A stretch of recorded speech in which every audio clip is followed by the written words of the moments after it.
Good morning class, देवभूमि IAS academy के YouTube channel में आपका स्वागत है। आज का हमारा विशेष टॉपिक है भारतीय इतिहास के अंतर्गत ऋग्वैदिक काल, जो कि 1500 से 1000 ईसा पूर्व का काल है। इससे पहले की कक्षा में मैंने आपको समझाने का प्रयास किया था कि किस प्रकार सिंधु घाटी सभ्यता भारतीय इतिहास की प्राचीनतम और नगरीय सभ्यता का अंत हुआ और भारत में आर्यों का उदय हुआ। और उसी कड़ी में मैंने बताया था कि आर्य कहाँ से आए थे और उनका निवास स्थान क्या था, किस प्रकार उन्होंने भारत में प्रवेश किया। और आर्यों से संबंधित जो जानकारी थी उसमें सबसे महत्वपूर्ण स्रोत हमारे पास ऋग्वेद था। और ऋग्वेद के 10 मंडलों के अंतर्गत हमने तीसरे मंडल में गायत्री मंत्र का उल्लेख किया था, 7वें मंडल में दासराज युद्ध कि किस प्रकार आर्यों और भारत में रहने वाले अनार्यों के मध्य संघर्ष हुआ और अपनी श्रेष्ठ भाषा यानी भारोपी परिवार की भाषा और उच्च रहन सहन के कारण आर्य संपूर्ण उत्तर भारत में बस गए और अनार्यों को विस्थापित कर दिया। ऋग्वेद के 9वें मंडल में कर्म के आधार पर वर्ण व्यवस्था का उल्लेख किया था और सोमरस यानी आर्यों के प्रसिद्ध पेय पदार्थ का उल्लेख हुआ था। और फिर 10वें मंडल के पुरुष सूक्त में 4 वर्ण व्यवस्था का जिक्र किया था। और आज का हमारा विशेष टॉपिक है आर्यों का प्रशासन, यानी आर्य जब संपूर्ण उत्तर भारत में बस गए और हिमाचल प्रदेश से लेकर या हिमालय से लेकर विंध्याचल पर्वत का क्षेत्र आर्यावर्त कहा जाने लगा, यानी आर्यों के आगमन के परिणाम स्वरूप ही इस देश को आर्यावर्त कहा जाने लगा। तो किस प्रकार आर्यों की प्रशासनिक इकाई थी, उनका समाज, धर्म और उनकी अर्थव्यवस्था, इसको समझने का प्रयास करते हैं। तो सबसे पहले आर्यों की प्रशासनिक इकाई, चूंकि आर्य मध्य एशिया के निवासी थे और मध्य एशिया एक वीरान और मरुस्थली गर्म प्रदेश था, इसीलिए आर्य का जो प्रमुख व्यवसाय था वो पशुपालन था। और पशुपालन हेतु चारागाहों की खोज में आर्य लोग एशियाई देशों की ओर मूव कर जाते थे। और एशिया यानी भारत और चीन की जो जलवायु थी वो मानसूनी जलवायु वाले देश थे, इसलिए यहाँ विशाल चारागाह थे। इन्हीं चारागाहों की खोज में संभवतः आर्यों ने मध्य एशिया से भारत और चीन की ओर प्रवेश करना शुरू कर दिया, यानी एशियाई देशों की ओर प्रवेश करना शुरू कर दिया। और आर्यों का प्रत्येक कबीला जन कहलाता था और यही जन धीरे धीरे जनपद और फिर महाजनपद तथा राष्ट्र के रूप में तब्दील हुआ। और आर्यों ने धीरे धीरे संपूर्ण उत्तर भारत में अपना प्रभुत्व स्थापित कर लिया और यहाँ से अनार्यों को विस्थापित करके संपूर्ण भारत को ही आर्यावर्त के नाम से जाना जाने लगा। इन्हीं आर्यों की प्रशासनिक इकाई को अगर देखा जाए तो सबसे छोटी इकाई कुल थी, फिर थी ग्राम, विस, जन और राष्ट्र। इस प्रकार का प्रशासनिक विभाजन देखने को मिला है। और कुल का मुखिया कुलपति कहलाता था, ग्राम का मुखिया ग्रामणी, विस का मुखिया विसपति, जन का मुखिया गोपति या जनपति तथा राष्ट्र का मुखिया राजा। ठीक है, तो अगर प्रशासनिक इकाई के अंतर्गत सबसे छोटी इकाई पूछे तो आप कहेंगे कुल, जबकि जन शब्द का उल्लेख यहां पर आया है।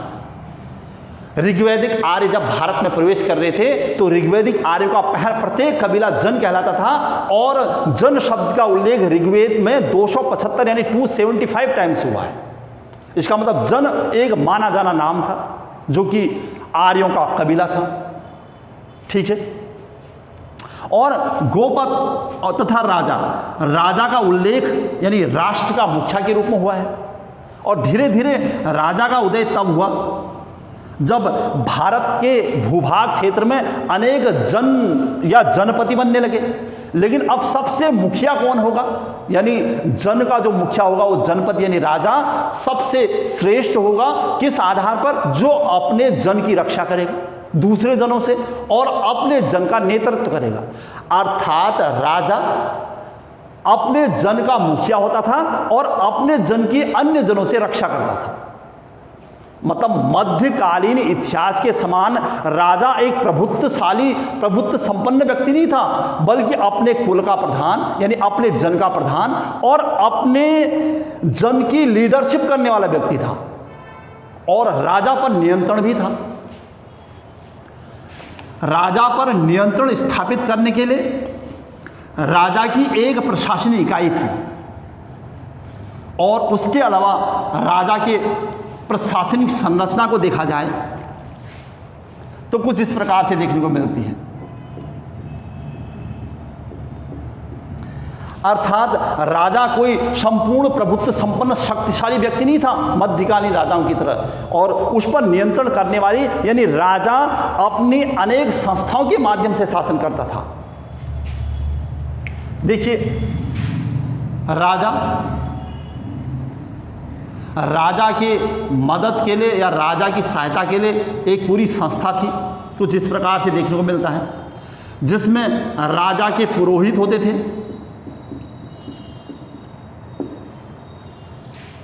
पुरोहित के अलावा राजा के सेनानी होते थे, सेनानी राजा के स्पष्ट होते थे, स्पष्ट या स्पष्ट इसका मतलब होता था गुप्तचर। पहली बार ऋग्वैदिक काल में ही गुप्तचरों के लिए स्पष्ट शब्द का प्रयोग हुआ है, ये आप समझने का प्रयास करेंगे। इसके अलावा दुर्ग रक्षक राजा के, इसके अलावा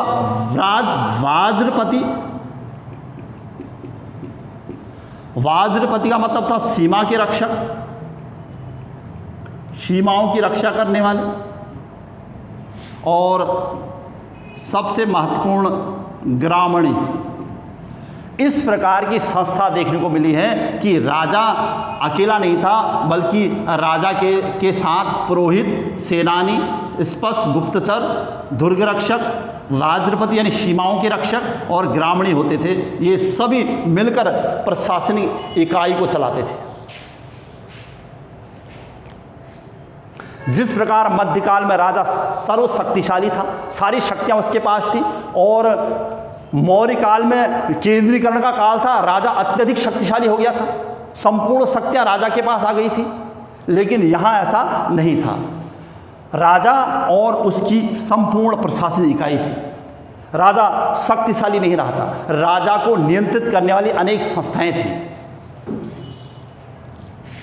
तो मैं कि राजा किस प्रकार निरंकुश नहीं रख सका, और राजा की निरंकुशता पर नियंत्रण रखने के लिए अनेक प्रशासनिक इकाइयां भी थी।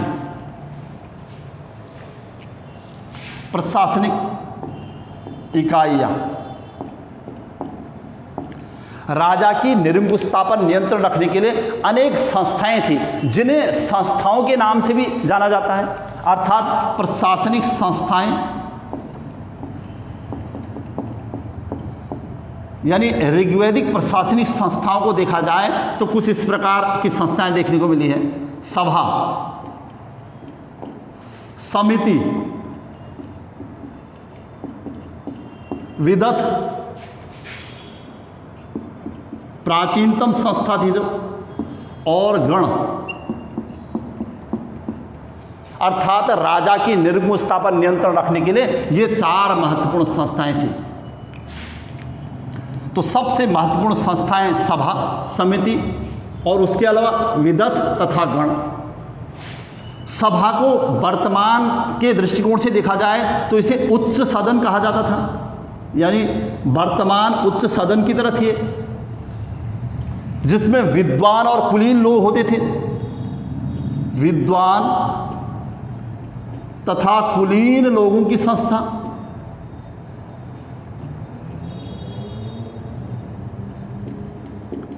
यानी सभा राजा को नियंत्रित करने वाले विद्वान और कुलीन लोगों की संस्था थी। दूसरा, समिति, यह निम्न सदन के समान था और ये साधारण लोगों की संस्था थी।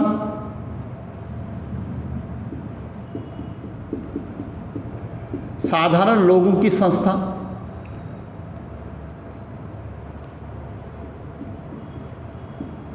ठीक है, इसमें सभी साधारण लोग उपस्थित रहते थे। इसके अलावा विदथ, जो कि प्राचीनतम संस्था थी, और इस प्राचीन संस्था में धर्म से संबंधित सैनिक और असैनिक सभी उपस्थित हो सकते थे। ये प्राचीनतम संस्था, इसमें सैनिक, असैनिक और धार्मिक व्यक्ति भाग लेते थे। यानी विदथ, जो कि प्राचीनतम संस्था थी, और इसमें सैनिक, असैनिक और धार्मिक सभी प्रकार के व्यक्ति भाग लेते थे। और गण, जो कि विशेष जाति या विशेष जातियों से संबंधित संस्था। गण का उल्लेख बौद्ध काल में भी हुआ है, उस समय भी कई गण और गणराज्य का जिक्र हुआ है। तो ये चार महत्वपूर्ण संस्थाएं राजा की निर्मुक्तता पर नियंत्रण करने के लिए बनाई गई थी, जिसमें सभा और समिति का विशेष योगदान था, लेकिन उनमें सबसे प्राचीनतम संस्था विदथ थी। अगर ऋग्वेद के दृष्टिकोण से देखा जाए तो ऋग्वेद में इस सभा का उल्लेख 8 बार मिलता है। 8 बार कहीं न कहीं ऋग्वेद में सभा शब्द का उल्लेख मिलता है, और 9 बार विदथ शब्द का उल्लेख मिलता है, समिति का उल्लेख मिलता है। 122 बार 122 बार विदथ शब्द का प्रयोग मिलता है, जो इसकी प्राचीनतम संस्था के प्रमाण होने का सबूत है। और गण का उल्लेख मिलता है 46 बार। ठीक है, अगर पूछे कि ऋग्वेद में कितनी बार सभा और समिति का उल्लेख मिलता है तो 8 और 9 बार। ठीक है, उत्तर वैदिक काल में सभा और समिति को प्रजापति की 2 पुत्रियां कहा गया है, और प्रजापति ब्रह्मा के लिए शब्द प्रयोग हुआ है। ठीक है, ये थी राजा की निर्मुक्तता पर नियंत्रण करने वाली संस्थाएं। राजा सर्वशक्तिमान न होकर इन संस्थाओं के नियंत्रण में रहता था। क्लियर हुआ? इसके अलावा ऋग्वैदिक समाज की बात करते हैं।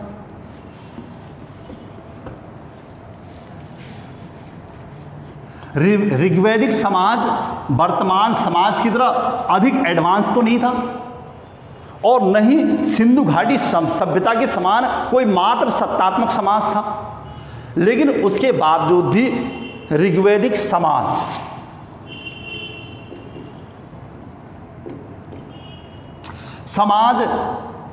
पितृसत्तात्मक था।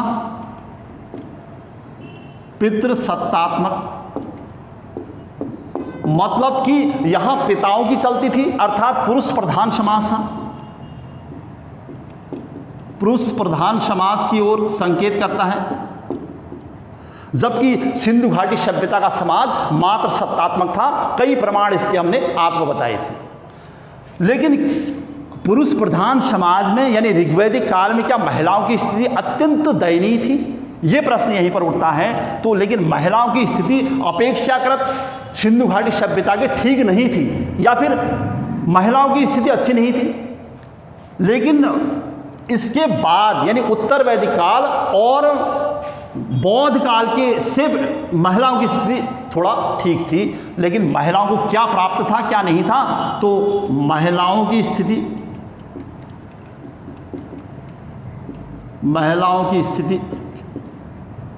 अपेक्षाकृत अच्छी थी।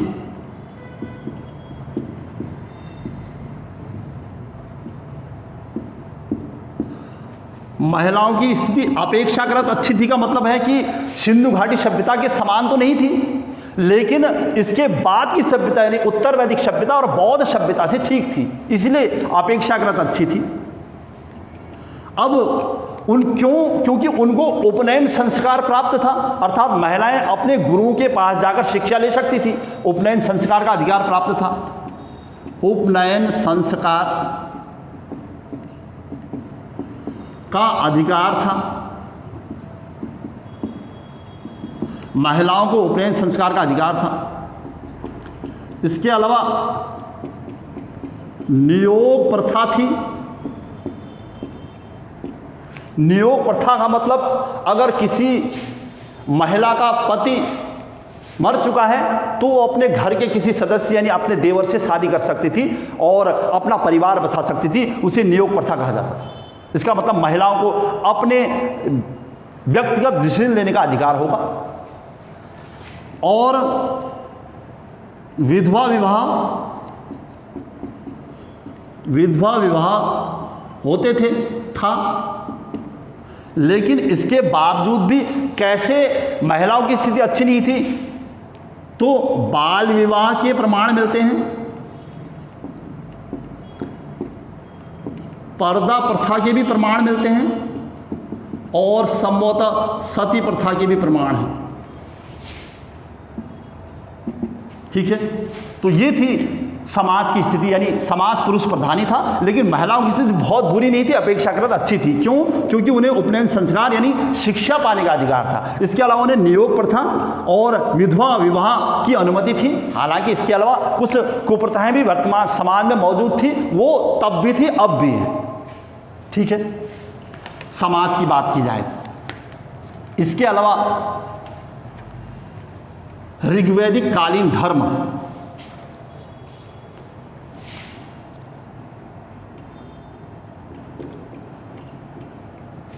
सिंधु घाटी सभ्यता में मैंने कहा था कि सिंधु घाटी सभ्यता के लोग मन चाहे किसी भी देवता को मान सकते थे, बहुदेववाद था, लेकिन सबसे ज्यादा जो पूज्य देवी थी वो मातृ देवी थी। इसके अलावा एक सिंगी बैल और कुबड़दार बैल की भी पूजा होती थी। मातृ देवी की कई मूर्तियां मिली हैं और पीपल वृक्ष की भी पूजा होती थी। लेकिन यहां पर धर्म क्या था, तो ऋग्वैदिक सभ्यता के लोग किस धर्म को मानते थे वो हमारा अब टॉपिक है। ठीक है, धर्म को देखा जाए तो एशिया माइनर क्षेत्र महत्वपूर्ण टॉपिक है। ये भी एशिया माइनर क्षेत्र जो कि तुर्की में है, टर्की जिसे हम कहते हैं, एशिया माइनर क्षेत्र में 1400 ईसा पूर्व का एक अभिलेख मिला हुआ है। 1400 ईसा पूर्व से संबंधित एशिया माइनर क्षेत्र में तुर्की में एक अभिलेख मिला हुआ है जिसे बोगज गोई अभिलेख कहते हैं। बोगज गोई अभिलेख। ठीक है, और इस बोगज गोई अभिलेख से जानकारी मिलती है कि संभवतः ऋग्वैदिक काल में 4 प्रमुख देवताओं का जिक्र हुआ है। 4 प्रमुख देवता थे। धर्म की बात मैं आपको बता रहा था, 4 प्रमुख देवताओं का उल्लेख मिलता है। तो कौन थे मैं यहां पर लिखता हूं कि ऋग्वैदिक कालीन देवताओं का बोगज कोई अभिलेख के अनुसार उल्लेख है। तो इंद्र, मित्र, वरुण और नाशत्य। प्रश्न क्या बनता है कि बोगस कोई अभिलेख में से निम्नलिखित में से किस देवता का उल्लेख नहीं है। ठीक है, तो प्रश्न समझने का प्रयास करें। इंद्र, जिन्हें पुरंदर भी कहा गया है,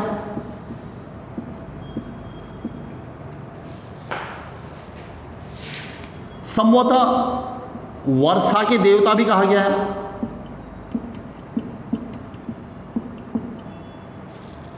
और देवताओं के सेनापति भी कहा गया है।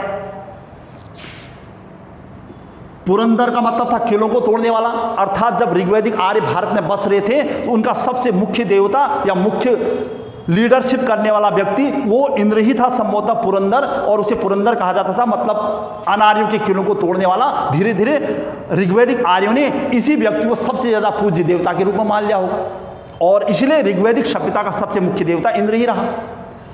और उसके अलावा मित्र यानी प्रकाश के देवता, प्रकाश के देवता, वरुण नैतिकता के देवता, नैतिकता के देवता, और नाशक्य नाश के देवता, नाश के देवता। और नाशक्ति की तुलना संभवतः नाश के देवता से की गई जो संभवतः रोगों का नाश करते थे। ठीक है, तो ये 4 मुख्य देवता का उल्लेख मिलता है। ये था एशिया माइनर क्षेत्र से प्राप्त हुआ 1400 ईसा पूर्व का बोगस कोई अभिलेख, जिसके अनुसार 4 प्रमुख देवताओं का उल्लेख मिलता है। लेकिन ऋग्वैदिक सभ्यता से संबंधित जो सबसे महत्वपूर्ण प्रमाण है वो है ऋग्वेद खुद। और ऋग्वेद के अनुसार देखा जाए तो कि वैदिक काल में यानी ऋग्वैदिक काल में लगभग 33 कोटि देवताओं का उल्लेख मिलता है। कोटि यानी करोड़ देवताओं का उल्लेख, देवताओं का उल्लेख। ठीक है, बोगस कोई अभिलेख को छोड़ दिया जाए तो लगभग ऋग्वैदिक काल में 33 कोटि देवताओं का उल्लेख मिलता है, जिसमें अलग अलग प्रकार के देवता थे।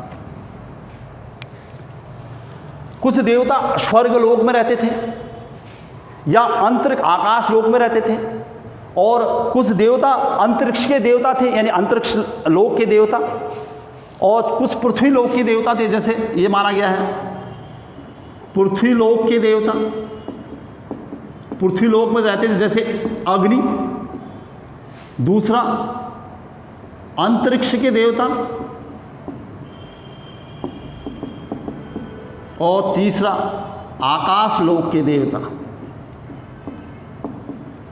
इस प्रकार का विभाजन आपको देखने को मिलेगा, जिसमें पृथ्वी लोक के देवताओं में अग्नि का नाम आया है, और सोम का नाम आया है। अंतरिक्ष लोक के देवताओं में इंद्र का नाम आया है, रुद्र का नाम आया है, और आकाश लोक के देवताओं में सबसे महत्वपूर्ण देव, सबसे प्राचीन देवता माने गए। इसके अलावा मरुत, ये सब आपको देखने को मिलेगा। लेकिन राज्य लोक सेवा आयोग या संघ लोक सेवा आयोग की डिमांड क्या है, या वहां पर किस प्रकार के प्रश्न पूछे जा रहे हैं। अगर इस टाइप से प्रश्न आपसे पूछे तो मैं ऋग्वैदिक काल से संबंधित सबसे महत्वपूर्ण देवताओं का जिक्र करता हूं। अगर प्रमुख देवताओं की बात करें, क्योंकि सबसे महत्वपूर्ण स्रोत है ऋग्वेद खुद, तो ऋग्वेद कालीन अगर 3 प्रमुख देवताओं की बात करें तो सबसे पहले इंद्र यानी पुरंदर, दूसरा अग्नि, और तीसरा वरुण। ठीक है, अगर हमसे प्रश्न पूछे डायरेक्टली तो ऋग्वेद काल के 3 प्रमुख देवता कौन थे, तो हम कहेंगे सबसे प्रमुख देवता इंद्र, और इनका उल्लेख ऋग्वेद में 250 बार हुआ है। कि इंद्र का उल्लेख ऋग्वेद में 250 बार हुआ है, इसलिए सबसे महत्वपूर्ण देवता इंद्र। दूसरा अग्नि का उल्लेख ऋग्वेद में 200 बार मिलता है, दूसरे महत्वपूर्ण देवता। और तीसरे महत्वपूर्ण देवता है वरुण, जिनका उल्लेख 30 बार हुआ है। ठीक है, और वरुण को ऋतस्य गोपा कहा गया है, ऋतस्य गोपा अर्थात नैतिकता के देवता। मैंने बताया था आपको, अग्नि के माध्यम से हम कोई भी चीज अगर अग्नि में डालते हैं तो वह ईश्वर को प्राप्त हो जाती है, इसलिए अग्नि का विशेष महत्व था, और उत्तर वैदिक काल में भी इसका महत्व बढ़ते रहा। और इंद्र जो कि ऋग्वैदिक आर्यों का प्रधान पुरुष था और ऋग्वैदिक आर्यों की लीडरशिप करता था, और उसी को सबसे ज्यादा पूज्य देवता के रूप में माना जाने लगा। यही प्रमाण है पुरंदर और इंद्र। ठीक है, अन्य देवताओं की बात करें कि ऋग्वैदिक काल में अन्य देवता कौन से थे। क्योंकि प्रश्नों के लिहाज से मैं इस बात को फिर से, इसमें पूषण का जिक्र हुआ है। पूषण मतलब पशु के देवता, इनसे संबंधित जो प्रश्न बने हैं। इनके अलावा इन्हें बौने देवता भी कहा गया है। पूषण पशु के देवता थे, बौने देवता थे जिन्हें ऋभु भी कहा गया है, और इनका रथ बकरे हाँकते थे, ये बताया गया है। इसके अलावा मारुत, बृहस्पति,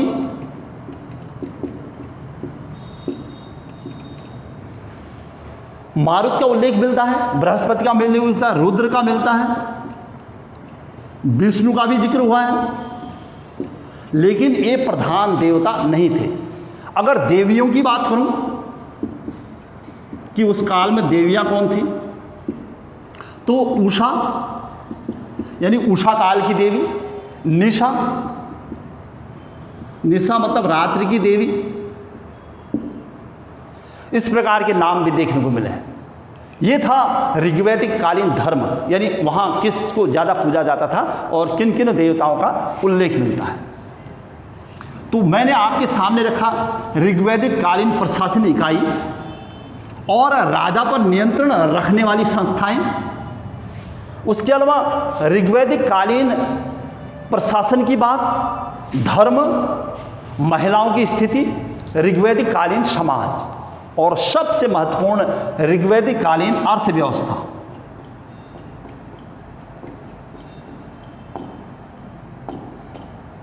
अर्थव्यवस्था में मैंने सबसे पहले आपको बताया था कि चूंकि ऋग्वैदिक आर्य भारत की ओर इसलिए आए क्योंकि उन्हें चारागाह चाहिए थे अपने पशु को चलाने के लिए, अर्थात उनके अर्थव्यवस्था का सबसे प्रमुख साधन पशुपालन ही था। ऋग्वैदिक काल की अर्थव्यवस्था का सबसे प्रमुख साधन पूछे तो पशुपालन, अगर उसके बाद पूछे तो कृषि। लेकिन उत्तर वैदिक काल तक धीरे धीरे पशुपालन से कृषि में तब्दील होगी अर्थव्यवस्था।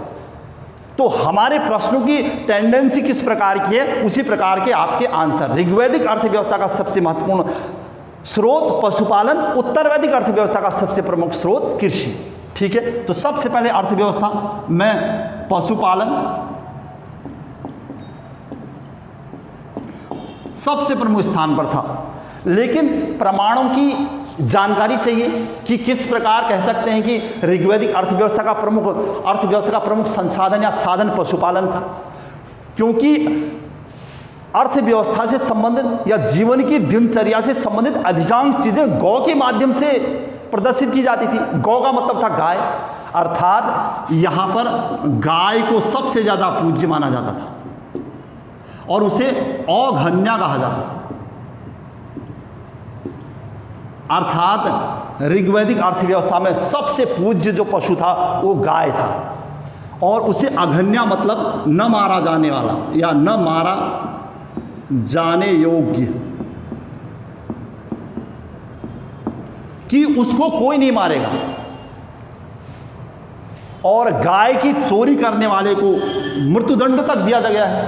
और गाय की चोरी, गाय चुराने वालों को पणी कहा जाता था। पणी, ये गाय चुराने वाले लोग थे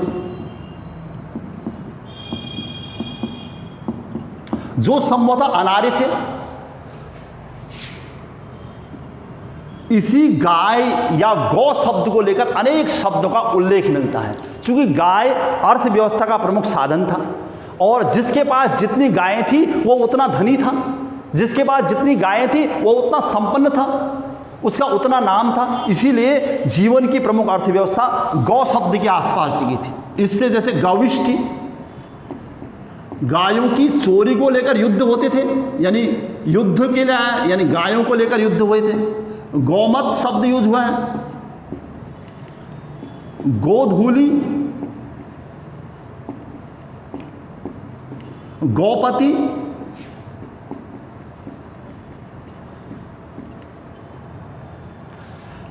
गौ शब्द से उल्लेखित होने वाले ये जितने भी यहाँ पर नाम आ रहे हैं, इससे अनुमान लगाया जा सकता है कि गाय यानी गौ शब्द का कितना महत्व था। गौमत का मतलब था धनी व्यक्ति।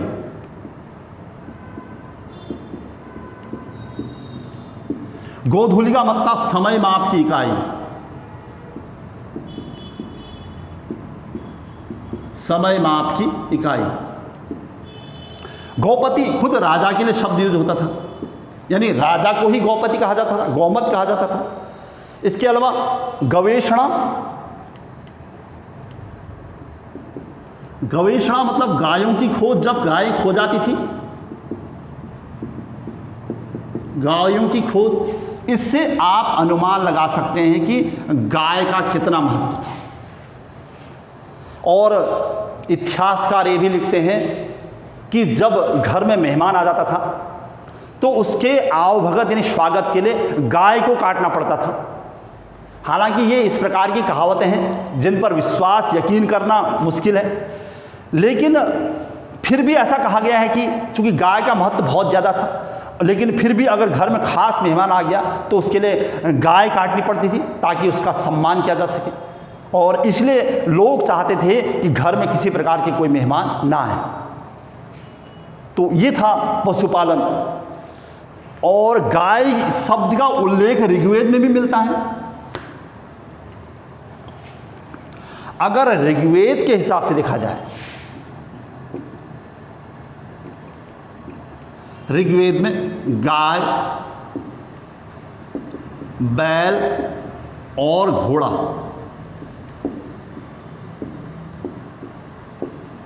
जो कि उस काल से संबंधित महत्वपूर्ण पशु थे, अगर इनकी जानकारी कितनी बार हुई है तो सबसे महत्वपूर्ण था इसमें गाय। 176 बार गाय शब्द का उल्लेख मिलता है, 176।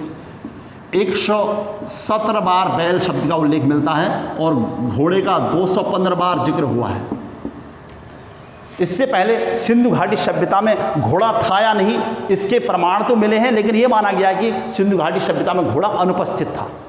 लेकिन घोड़े से हड्डियाँ और घोड़े से संबंधित कई मृण मूर्तियाँ मिली हुई हैं, वो हमने बताया था। लेकिन ऋग्वैदिक सभ्यता में घोड़ा सबसे अधिक बार उल्लेख हुआ है, और लेकिन गाय का उल्लेख 176 बार। क्लियर हुआ? ये था पशुपालन से संबंधित जानकारी। इसके अलावा ऋग्वेद में ऐसे कुछ शब्द हैं जिनका कई बार उल्लेख हुआ है, जैसे अन्य शब्द में लिखूंगा।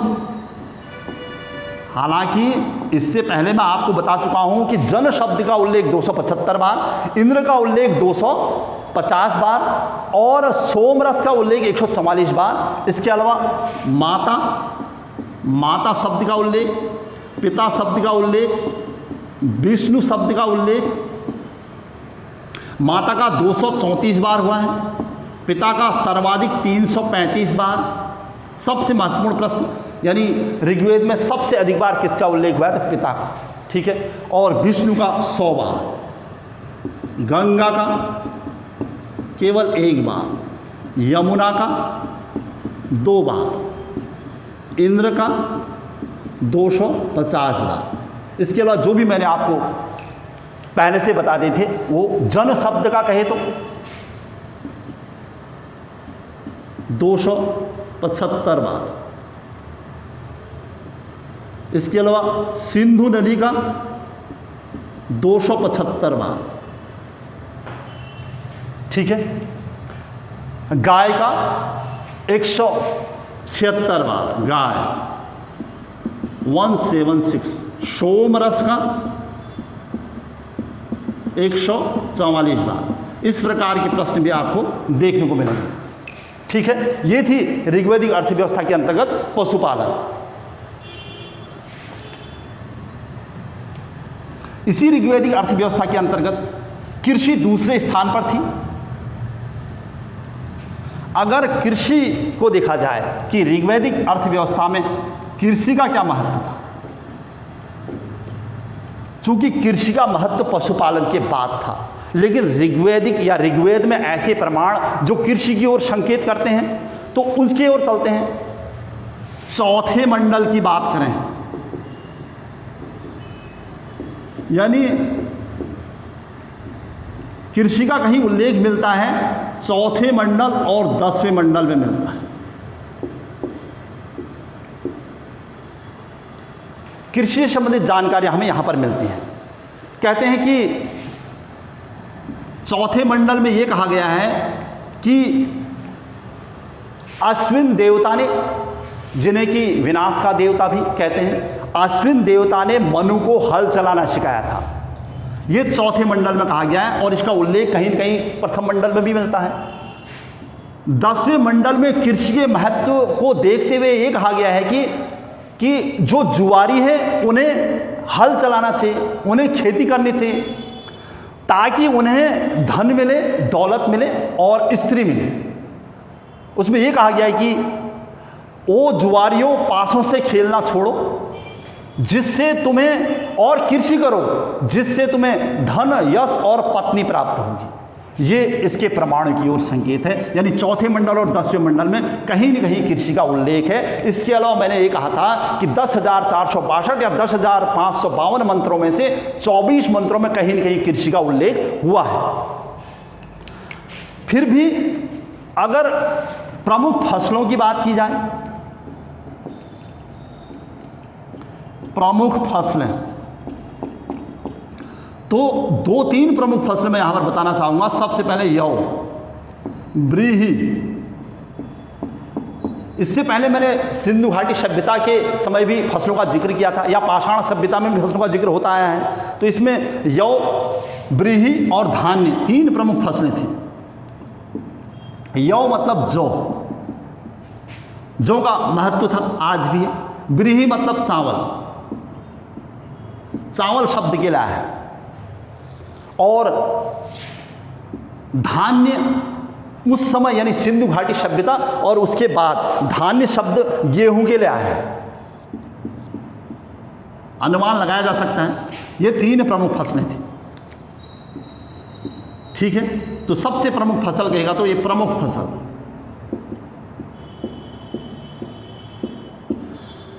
ऋग्वैदिक सभ्यता की सबसे प्रमुख फसल है यौ यानी जौ। क्लियर है। जबकि मैंने पाषाण सभ्यता या सिंधु घाटी सभ्यता से फसलों का भी जिक्र किया है, तो वहां अन्य फसलों यानी गेहूं और चावल का भी प्रयोग हुआ है कहीं न कहीं, लेकिन सब ऋग्वैदिक सभ्यता की सबसे प्रमुख फसल जौ। क्लियर हुआ। कृषि से संबंधित कई शब्द भी यूज हुए हैं। उससे अनुमान लगाया जा सकता है कृषि होती थी। शब्द देखेंगे आप कृषि से संबंधित, तो उसमें लांगल शब्द यूज हुआ है और उसमें सीता शब्द का प्रयोग हुआ है। कि इन शब्दों का क्या महत्व था, तो इससे आप अनुमान लग सकते हैं। किनास शब्द का प्रयोग हुआ है, किनास। इसके अलावा क्षेत्र शब्द का प्रयोग हुआ है। लांगल संभवतः हल को कहा जाता था। सीता हल रेखा होगी। किनास कृषक किसान के लिए हो गया। और क्षेत्र यानी कृषि योग्य भूमि यानी वास भी कहा जाता था इसे, या वास, कृषि योग्य या निवास करने योग्य भूमि। इस प्रकार के शब्द का भी जिक्र हुआ है। सीता का मतलब था हल रेखा। ठीक है, ये थे भैया कृषि से संबंधित प्रमाण। और ये देखने को मिला है जो अधिकांश कृषि स्थल थे वो नदियों के किनारे थे। आपको ये देखने को मिलेगा कि चूंकि कृषि नदियों के किनारे उपजाऊ क्षेत्र था और जल की आपूर्ति हो जाती थी, तो जो कृषि स्थल थे अधिकांश नदियों के किनारे थे। नदियों के किनारे उपजाऊ क्षेत्र, यानी ऋग्वैदिक सभ्यता में जो अधिकांश कृषि स्थल या उपजाऊ कृषि स्थल देखे गए हैं वो नदियों के किनारे देखे गए हैं। और नदियों की बात करेंगे तो कई नदियों का जिक्र हुआ है, लेकिन सबसे प्रमुख नदी कौन थी? अगर ऐसे प्रश्न पूछे, सबसे प्रमुख नदी,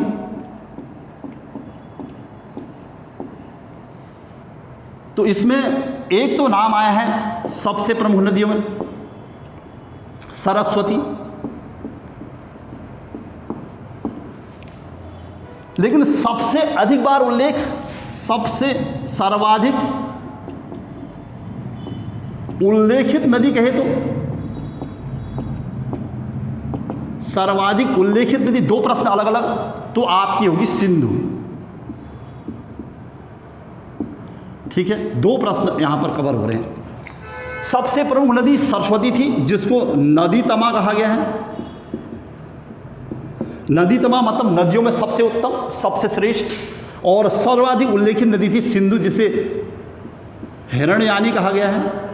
और इससे संबंधित 275 बार इसका उल्लेख हुआ है, 275 बार उल्लेख ऋग्वेद में, जो कि नदियों में सर्वाधिक है, जबकि गंगा का मात्र एक बार उल्लेख था। अन्य नदियों की बात करें,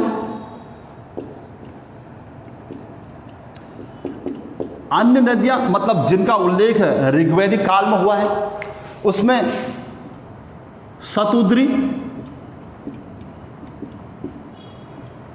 सतलज, ब्यास, विपाशा,